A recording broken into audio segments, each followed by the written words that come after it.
Hey, my friend, and welcome to Aligned to Rise, the podcast for ambitious women who are ready to rise above their symptoms, release old limitations, and fully rise into their true power and potential. I'm your host, Alyssa Chavez, functional nutritionist, performance coach, and former endo and infertility warrior who knows what it's like to feel held back by your body and your beliefs.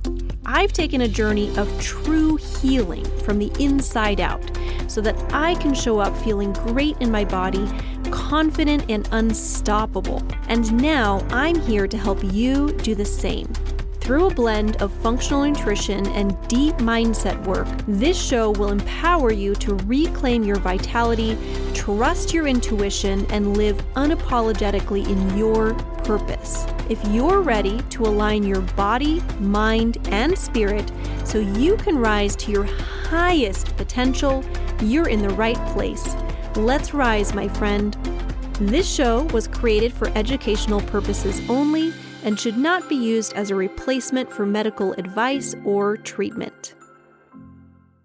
Hey, my friend, and welcome back to the podcast. So, we are going to be talking today about endo myths that may be keeping you stuck in survival mode. Now, how do I know about all of this? Because it's definitely something that I have experienced myself and something that I've seen so many of my clients struggling with as well. So I just knew it's a topic that just really needed to be talked about and discussed, especially right now as this episode will be released during the month of March, which is Endo Awareness Month. And so I just knew that this is a conversation that we needed to have. Because what I really want to get across through this episode is that just the idea that what if it's not that you're not trying hard enough or doing enough? So if you're in the boat where you feel like you've been doing everything to help your endo, but your body still feels tense, inflamed, reactive, this episode just might change how you see your healing journey, or at least that is my goal for this episode. There are a few common messages in the endo world that I hear all the time that sound helpful, but can actually keep your nervous system stuck in fight or flight. And the thing is that healing can't actually happen in survival mode when you're stuck in that fight or flight mode. It's just not a place that is very conducive to your body healing. Again, ask me how I know. Because I, of course, as I've talked about many times before on the podcast, but just in case you're new here, I am an endo warrior myself. And that's really what got me into doing what I'm doing now. So sharing all of this information with all of you and helping others to get to a place of feeling better, just like I did, is really feels like my life's mission and purpose. So let's dig into today's episode. First of all, I want to start with, I mentioned a second ago, survival mode, that fight or flight mode that your nervous system can get stuck in. And so the first thing that I really wanted to talk about is just what survival mode actually looks like. Like, what does that mean? How do you know if that's you? So this is not by any means an exhaustive list, but definitely gives us a good start on what that can look like. So some of the things that can, or I should say behaviors that can come up, thoughts that can come up around your endo are things like hypervigilance. That may be hypervigilance around food. It might be hypervigilance around symptoms or just, anything really. Just that feeling of feeling like you have to stay on top of every little detail all the time. Another thing that comes up often in survival mode is just that constant need to do the symptom tracking, right? Just, it kind of goes back to the hypervigilance thing again, but just having to really pay attention to each and every symptom, just noticing everything in your body all the time. Another thing is having that fear of flare-ups. It's like that sensation of just constantly waiting for the other shoe to drop, kind of waiting for that next flare up, that next moment that you're going to be in pain and just kind of living your life waiting for that to happen. Feeling like your body is the enemy. This was definitely a big thing for me for a very long time, was just feeling like my body was fighting me, feeling like my body and I were these two separate things. It was just so much easier to kind of dissociate from my body. Always bracing for pain, right? Just kind of waking up in the morning, just assuming that you're going to end up being in pain that day.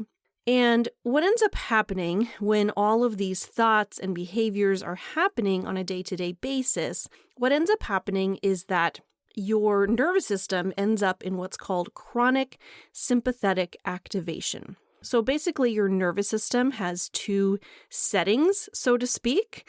It has a sympathetic and a parasympathetic state. So the parasympathetic state is the calm, restful, easy, relaxed state, whereas the sympathetic state is the revved up fight or flight mode state of the nervous system. And so what can happen when you're in this survival mode is that sympathetic nervous system is kind of chronically activated, because it's it is normal for your body to use both, to go back and forth. That's why we have both. We need to be able to react to situations around us. We need to get that adrenaline pumping when it's needed. However, when that's happening all the time and you're never really in that calm, relaxed state, that's where it can really become a problem. And that's what happens when you're stuck in that survival mode. So not to worry, that's what we're going to talk about in today's episode, is actual actionable strategies to get you out of that survival mode. Next thing on the list is muscle guarding, which typically looks like it's kind of like bracing. So imagine, let's say you're in a car with a young teenager who is just barely learning how to drive and just seems like they don't really know what they're doing, which they probably wouldn't, and just you feel kind of afraid for your life. And so that whole ride, you're probably rather tense and, muscles are just kind of revved up. You're probably not really relaxing your body. And we've all been in states like that before in some capacity or another, where then maybe at the end of the day, you just feel all this muscle tension in your body, and it just can almost feel like you ran a marathon, even though all you did was just sit there in a stressful situation, right? And so that's kind of the same idea. When your body feels like it is in this constant fight or flight survival mode, it starts doing that muscle guarding in the mind of your body. It's looking to protect you, right? It's thinking that, hey, there is some sort of danger, and so we need to have these muscles ready to rock and roll, so we're going to kind of grip and tense these muscles. But what can happen is that when we're constantly tensing those muscles, we're kind of bracing ourselves for the next thing, it can end up leading to increased pain. And that's where even sometimes things like pelvic floor therapy, acupuncture, some of the additional supports like that can be really helpful, because those muscles have become very tight and tense. But that's a fairly common thing that happens when you're stuck in that survival mode. Also, another thing that can happen is just kind of the amplification and persistence of pain and inflammation.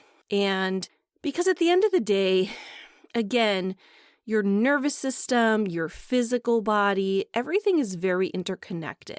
A lot of people think that pain is purely a physical thing. There's some sort of issue with the tissue, so to speak, that causes physical pain. And that can be true, absolutely, right? But more than anything, your level of pain has to do with your nervous system, at least your experience of the pain, right? Because have you ever been in pain in some capacity or another? Let's use a simple example, like you get a cut on your finger. The reality is, typically when you're really focused on that, you're paying a lot of attention to it, and you're maybe, this is going to be maybe a little TMI, a little graphic, but just roll with me on this for a second. I won't go crazy, don't worry. But let's say you got a little cut on your finger and you're staring at it and you see the little drops of blood starting to come out. And then you start to feel that pain, and you're just really focused on that particular thing. Whereas maybe that same cut happens when you're not really paying attention, or your energy and attention is really focused elsewhere. Either A, you might not even notice it until later. I know I've done this before. I've looked down and had this big bruise on my leg and have no idea where it came from because I didn't actually feel it happen in the moment. Or sometimes we just are able to kind of distract ourselves and the pain lessens because we're no longer as focused on it. This is a tool that many people use with small children, right? They get some sort of boo-boo. And so, okay, we give it a kiss for a moment, kind of give them some love, and then oh, why don't we play this game or, make them laugh or distract them in some capacity. And then lo and behold, it doesn't hurt as much. Now, I know those are smaller examples. Endo pain can be a much bigger deal. Trust me, I get it. I have 1,000% been in that place of completely debilitating pain many times before. So I 1,000% understand that that's a little more difficult than just a slight cut on the finger, but the idea physiologically in your body is actually very similar. And the same goes with just general inflammation in your body, right? We talk about the physical contributors to that, like food and gut symptoms, and of course, just the endo lesions themselves, and all of the things that can contribute to inflammation in your body. But definitely the health of your nervous system is one of those, right? Having that chronically revved up nervous system, having that chronic release of high amounts of cortisol, all of those things can contribute to that picture of inflammation as well, which can again contribute more to that pain. So you can see there's a lot that's happening behind the scenes. And what I really want you to understand before we dig into some of these specific myths today is that all of this isn't your fault. This is something I hear all too often in the endo world. People feel like as we're talking about health and wellness and how to bring your body back into balance, that somehow it means that you did something wrong along the way, or you're not doing enough, you're not trying hard enough, and that's why you're in pain. But that's not what this is at all. In fact, that's kind of what we're going to touch on today. It's really just a response that happens when you've been in pain for years. There is trauma in your body from your past experiences, from having had those intensely painful days, painful periods. And that is real. That is 100% real. But the way that I like to think of it is, while all of that is real and while all of that has been happening essentially outside of your knowledge or control up to this point, it doesn't mean that there's nothing you can do about it. And that is where, my friend, I believe that empowerment is super important. I know it's been incredibly important for me on my journey because I felt for a long time that going along my endo journey just kind of felt like I had fallen off some kind of wagon and was just being dragged along, and there was nothing that I could really do.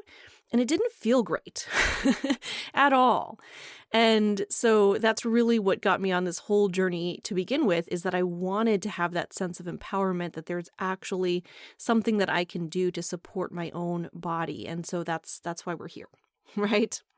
Okay, so let's dig in. I have 4 myths that I wanted to talk through today that I hear talked about a lot in the world of the internet and social media. And while there is, little bits of truth to some of this, really, I want to dig down to the roots of what's really important to help you to actually feel better in your body. So let's take a look at this. Myth number 1. If you just eat clean enough, your endo will calm down. Now, I'm a functional nutritionist, so food is definitely something that's very important to me. It's been very important on my journey, and I do believe that it is very important for endo health in general.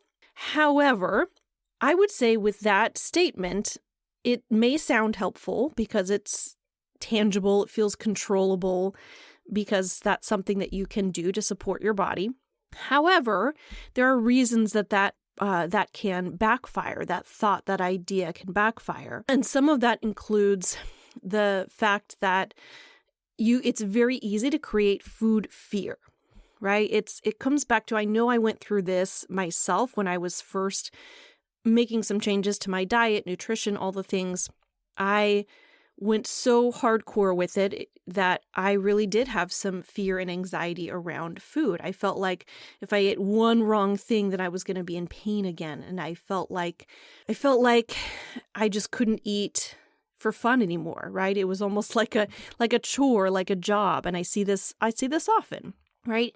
Which can end up increasing stress around your meals and around food in general, which again ends up revving up the nervous system, right? It encourages restriction cycles. It reinforces that self-blame that, hey, I didn't do enough when symptoms persist anyway.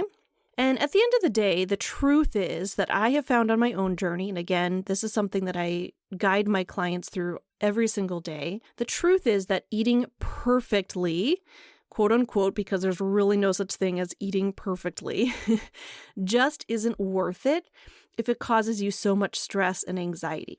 It comes back to the whole idea of perfectionism, right?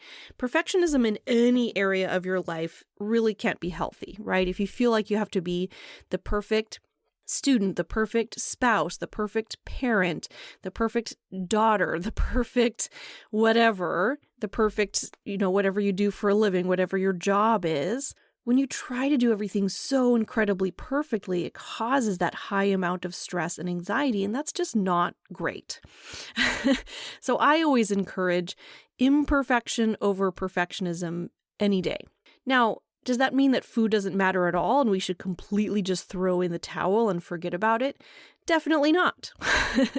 Again, as I said before, I am a functional nutritionist. And I very much believe in the power of food as medicine. However, you also have to allow yourself to truly enjoy your food, feel good physically, mentally, and emotionally about what you're eating. It's just as important as the actual food that you eat. How are you feeling about the food that you eat? And this can be a bit of a process, right?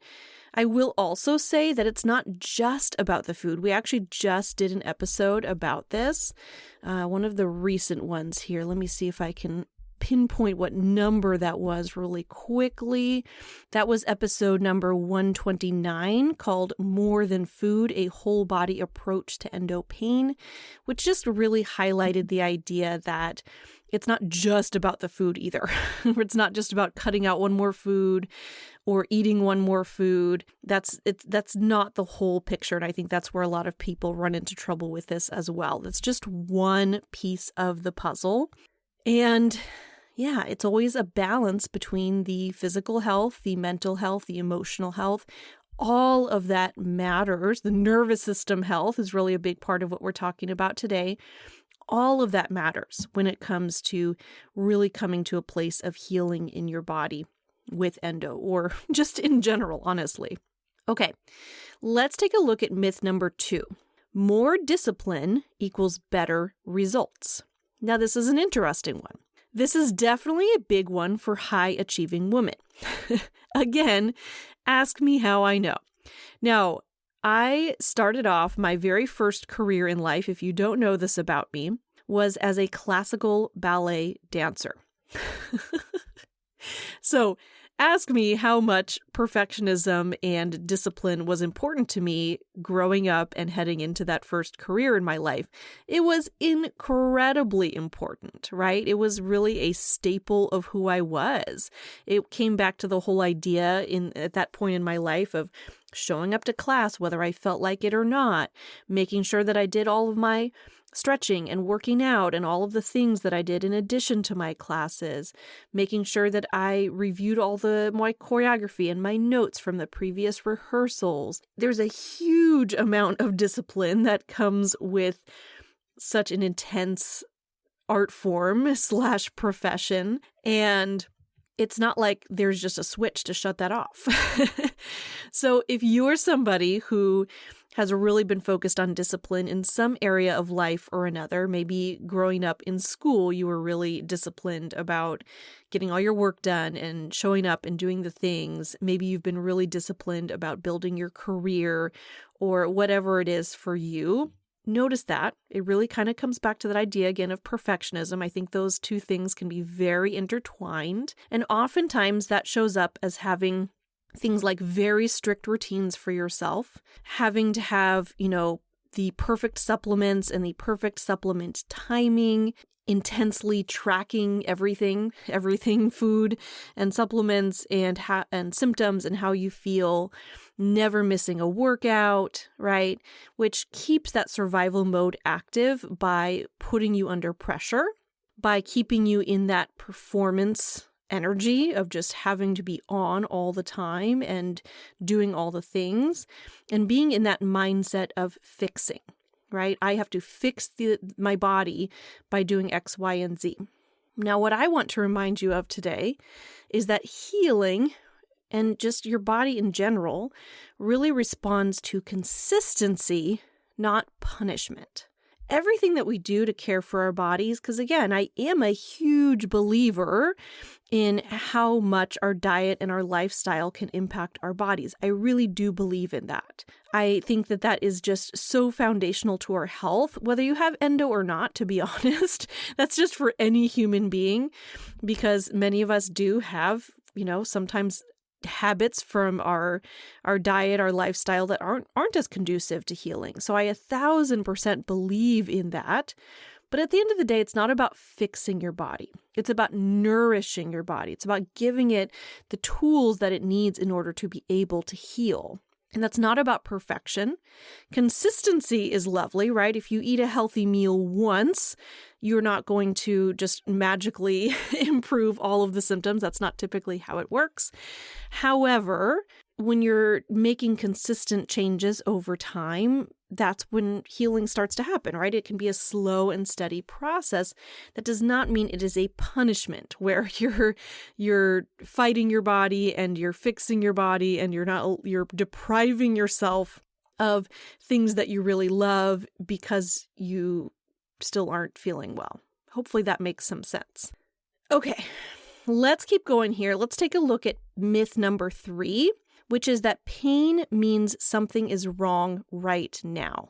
And I think this is really, really an important one to take a look at. I really debated on what to include in this episode and what not, because truthfully, I had a much longer list of different myths that I wanted to explore, but I wanted to keep this manageable and easy to listen to.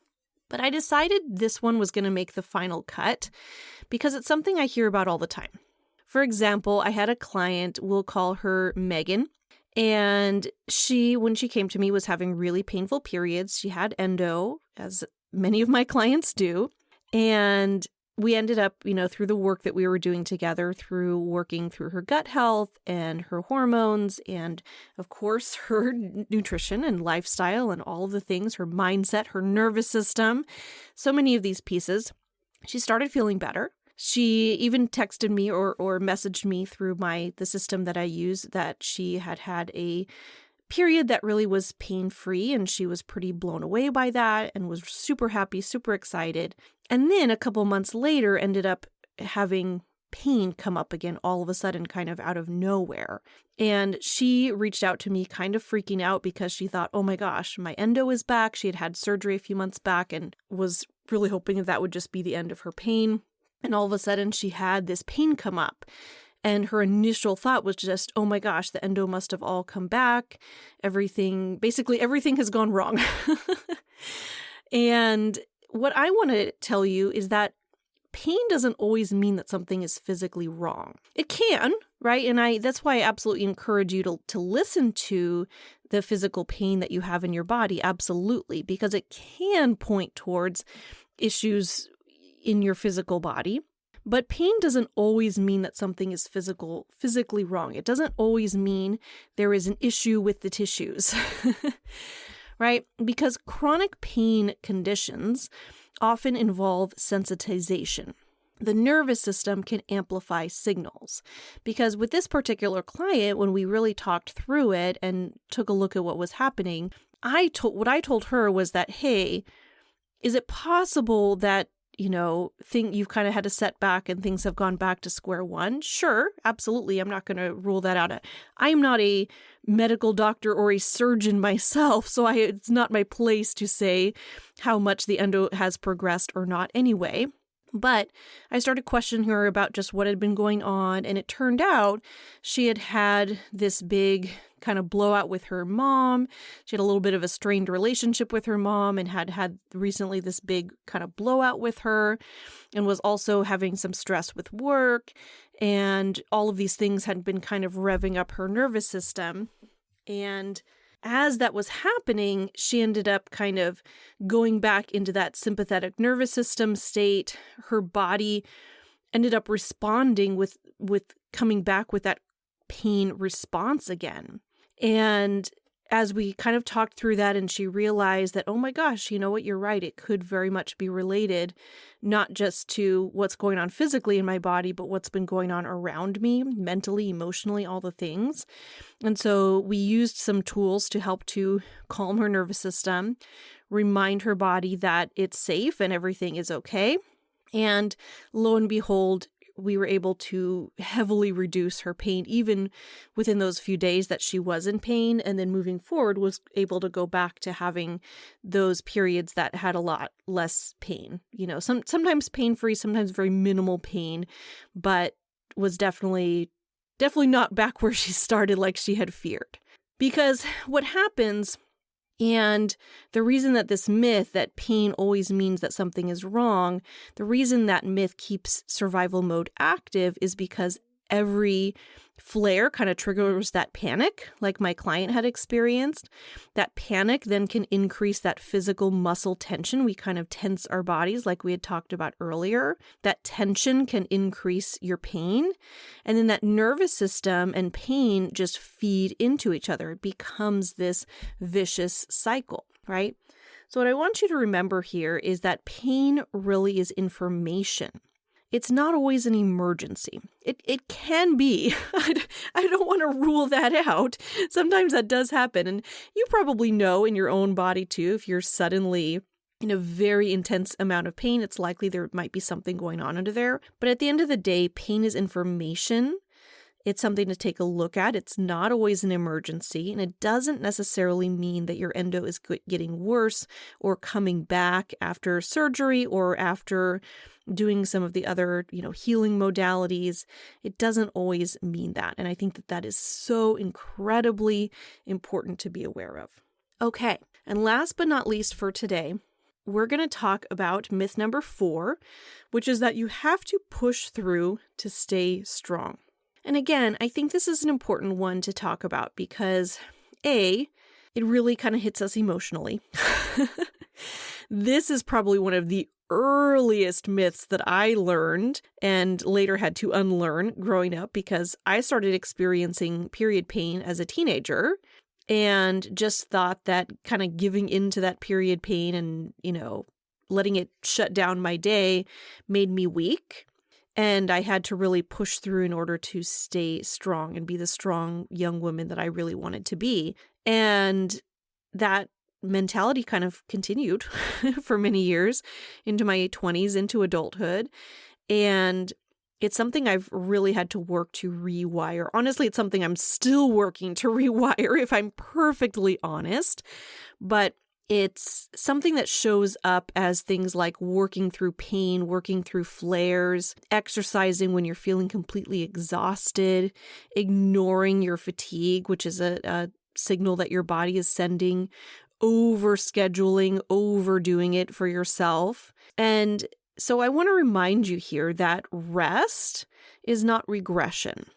In fact, sometimes downshifting or scaling back can really help you build resilience. So, for example, I have another client I had been working with who we'll call her, say, Amanda. And she's definitely a high achiever herself. It's so funny how like attracts like, right? The clients who end up coming into my world. She's also a business owner and also just somebody who really cares about her physical fitness. She's always been super active her whole life. And I noticed that when we would talk, I would just kind of ask her about how things are going, what's been happening in her life, what's going on around her. And what I noticed is that there were certain times, where she, or at the beginning it was more all the time, that she would be just really jam-packing her schedule all the time. She would be kind of almost over-scheduling herself within her business, which I get. It can be a little challenging sometimes when you're the business owner, but she was definitely packing things in. I mean, just every day, Monday through Friday. I think at one point in time, it was even Monday through Saturday, was just super jam-packed, all the things. And then on top of that, she would come home feeling just super tired and exhausted from her day. She would push herself to still exercise and work out, and then was feeling just super tired and couldn't figure out why. And I don't laugh, to laugh at anybody, but I laugh because it's so relatable, really, because I know that I have done this myself. So what's really important here, it's not just about changing your thoughts, your mindset. It's really about arranging your life to really be able to take care of yourself. And this may not happen overnight, right? If you're a big career gal, if you have a business yourself, you have a super busy lifestyle, it's probably not going to just overnight go to, now I get plenty of rest all of a sudden. But are there small shifts that you can make to allow yourself more space to rest and heal and get yourself out of that state of needing to go all the time? So that might look like taking an actual lunch break during the day, having an actual cutoff time when you finish work, if that's not something that's built into your day already, allowing yourself some time on the weekends to actually rest, where you're not just doing more stuff because it's the weekend, right? It might look like giving yourself permission to push something to tomorrow that you could get done today.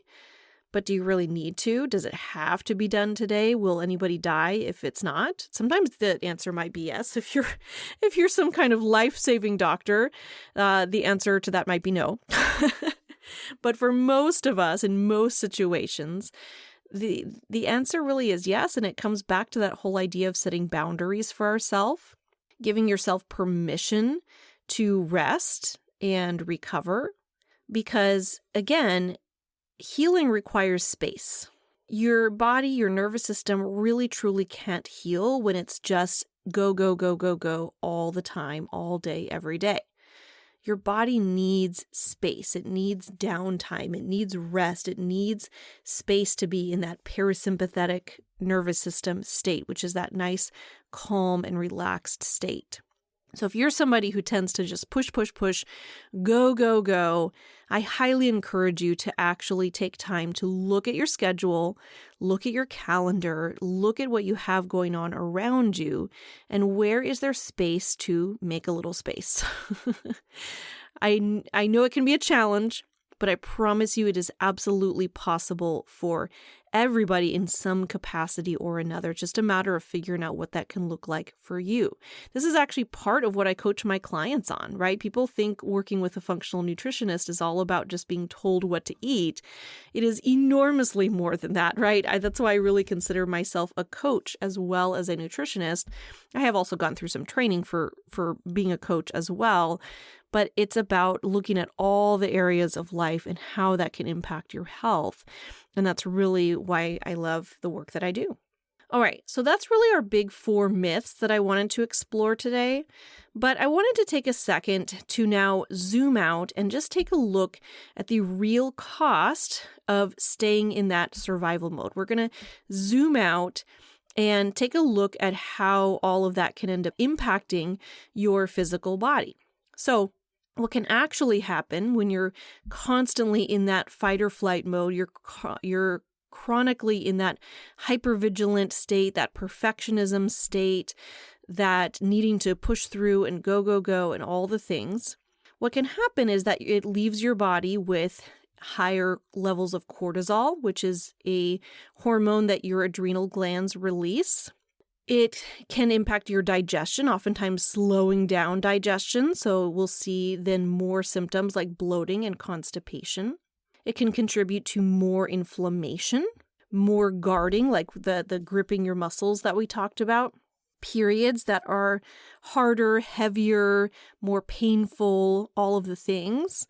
And it can even lead to fertility struggles, right? Because this is something that probably isn't talked about enough, but your nervous system heavily impacts your fertility as well, right? Because if your body never feels safe, it will never fully shift into that repair mode. So you're probably wondering by now, okay, great. That's definitely sounds like me. Check, check, check. That's me. All right. Thanks, Alyssa. Now what do I do? So I definitely wanted to wrap it all up with a little bow today and share with you just at least a starting point on what moving out of survival mode can actually look like. So now we move towards the empowerment side of things. How can we actually move out of this place? Now, of course, there are so many nervous system support tools out there, which I love. Tools like meditation and breath work and tapping or EFT. Those are definitely all tools that I use on a regular basis in my own life and use as a tool to help my clients to down-regulate their nervous system as well. And I definitely encourage you to work those into your day if it's not something that you're already doing. However, I think it's also important to just kind of look at how all of this manifests itself in your day-to-day life and how we can start to make some shifts. So for example, coming back to the food thing, is it possible for you to eat with less fear? And that might look like when you sit down to eat your meal, taking a few deep breaths before you start to eat, having gratitude, actually establishing a gratitude practice for your food, regardless of what's on your plate. If it's the most amazing, healthy, beautiful meal, amazing. And if it's got some things on there that maybe aren't super high on the list of health foods, amazing. But can you eat that with joy and with gratitude and with love for your body and even picturing how those nutrients are nourishing your body and knowing that your body will be okay if there is, I don't know, a little bit of sugar in there or a little bit of something that doesn't love your body as much. But shifting into a state of eating with less fear and more gratitude is super important. Also, getting yourself out of the state of panicking at every symptom, I think, is really important. Now, these things I'm talking about today, I know it's not super easy. You might be listening to this going, really, Alyssa? Great, thank you. But it's something that it's a practice more than anything, right? I don't expect all of these things to shift and change overnight. I know for me, it was a shift that took months, if not years, for some of these. Some of these I'm still working on, full disclosure here. But it's very easy, of course, to start to panic at every symptom. What's happening in my body? So what I want you to do instead is that when symptoms come up, notice them, sure. And then take a moment to really drop into your body. Take deep breaths, physically put your hands on your body, calm your nervous system, because again, even if a symptom does point to maybe something physical going on in your body, it's probably not going to get enormously better if you're exploring it in a mode of panic. So those deep breaths, closing your eyes, physically putting your hands on your body, letting yourself know that it's safe, that everything's okay, will allow you to then take a step back and look at that same symptom almost from an outsider's perspective. Just saying, okay, what is my body trying to tell me right now? What do I actually need? Because sometimes, or oftentimes, those symptoms that come up are like warning signals. They're signs that your body is sending you about something happening, maybe something that it needs, something that it wants, some shift or change that it needs. And so rather than panicking, what if we just learn to listen, right? It's like if a small child comes to you crying. You can either A, panic because this kid is crying and you don't know what to do, or B, you can listen to them. And that may look differently at different points in time and with different children and depending what's happening. But if they're in a state of panic and crying and all the things, and then you get into a state of panic and crying, nothing gets resolved. So it's very similar with our physical bodies. We can also work on building restorative habits That's a super important one. What are you actually doing to fill up your cup, to bring joy into your life? Are you, again, allowing yourself time and space in your day, in your life to really fully rest, to nourish yourself, to get yourself out in the sunshine, to do the things that you love most, to spend time with the people who you love most? Because it's so easy when you have a chronic condition like endo to get very caught up in what's happening in the moment, just having to deal with what's happening in your body. And we forget that we need to nourish our soul at the same time, right? So that may look like just enjoying your favorite food. That may look like going for a walk in your favorite place. It may look like getting back into your favorite yoga class. It's whatever feels doable to you right now, but also what feels most nourishing to you and your soul and your energy and all of the things. Hopefully, as I'm saying this, something is popping into your mind. If not, maybe start doing a little journaling or even talking to a loved one who knows you really well. Because sometimes we get into a state of like, gosh, I just feel like I can't even remember what really restores me. But I'm sure that there is something that you can jump into that can be super helpful with that. And then, my friend, when it comes to all of the dietary, lifestyle changes, all of the healthy things we do to take care of our bodies, it's really about gentle consistency, right? It's not about the perfectionism, really, truly, and I mean this from the bottom of my heart, eating one quote unquote wrong thing. I don't even really like to use that word because I don't like to think of foods as good or bad, as wrong or right, but just it's really more a matter of figuring out what nurtures and nourishes your own body. It's really more about the consistency built over time than it is being absolutely perfect and clean and all of the things. So it's a mindset shift, even more so than it is physically what you're doing for your body. And then there's also the idea of support over isolation. Again, it's very easy to kind of want to isolate yourself when you're struggling. And what I really encourage you to do is build a support team around you. Share what's going on with your friends, your family, your spouse, whoever is close to you in your life, who you feel like you can really kind of lean on and open up to and talk to and is going to give you that beautiful support and encouragement that you need. So important. If you're not sure about that, you don't really have anybody in your life who really gets it and can be that support for you. Honestly, that's another part of what I do for my clients. And it's not just me, right? Many other practitioners out there I know can provide some of that support as well, right? So that you feel like there's somebody in your corner. Now, all of these things that I'm recommending, my friend, it's not about giving up or not trying anymore. It's about changing the energy behind what you're doing. You could be doing the exact same thing, but if you're on one hand doing it with the energy of, oh, I have to do this, and oh my gosh, and stressing out about it and all the things that are revving up your nervous system, compared to making the same exact choice, but just feeling calm and relaxed and easy about it, that can really shift and change things for you, right? Because at the end of the day, my friend, you didn't get stuck where you are because you weren't trying. You got stuck because you were trying to survive. And bless you for that. You're doing absolutely anything and everything that you can to care for yourself.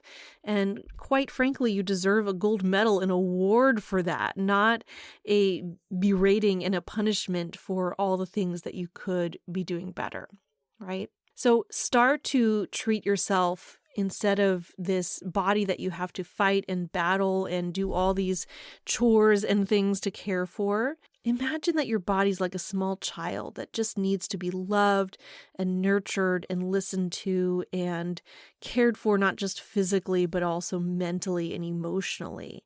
And start to look at yourself like that, right? I think a big part of this healing also comes from just redeveloping that relationship with yourself, reconnecting with yourself, learning who you are all over again.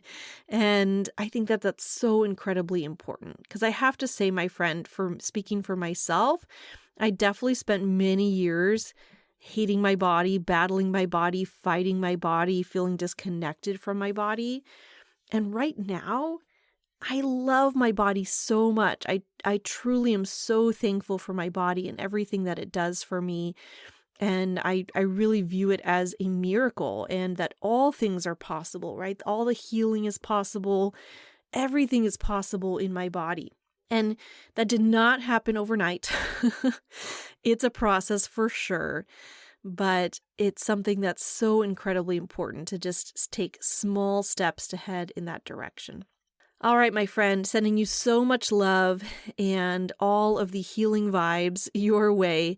You've got this. You are amazing, and we will talk very soon.